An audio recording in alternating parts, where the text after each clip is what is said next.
কমিটির পক্ষ থেকে সকল জনগণকে জানানো যাচ্ছে যে আগামী শুক্রবার থেকে হাটে গরু, মহিষ, ছাগল, ভেড়া সমস্ত রকম পশু ও পক্ষী কেনাবেচা বন্ধ থাকবে।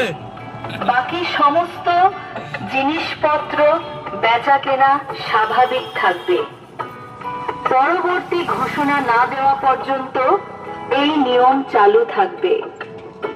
লক্ষ্মীসাগর সাপ্তাহিক হাট কমিটির পক্ষ থেকে সকল জনগণকে জানানো যাচ্ছে যে আগামী শুক্রবার থেকে হাটে গরু, মহিষ, ছাগল, ভেড়া সমস্ত রকম পশু ও পক্ষী কেনাবেচা বন্ধ থাকবে।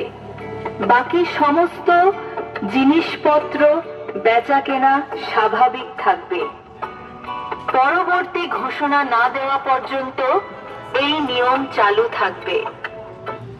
লক্ষ্মীসাগর সাপ্তাহিক হাট কমিটির পক্ষ থেকে সকল জনগণকে জানানো যাচ্ছে যে আগামী শুক্রবার থেকে হাটে গরু, মহিষ, ছাগল, ভেড়া সমস্ত রকম পশু ও পক্ষী কেনাবেচা বন্ধ থাকবে। বাকি সমস্ত জিনিসপত্র বেচা কেনা স্বাভাবিক থাকবে।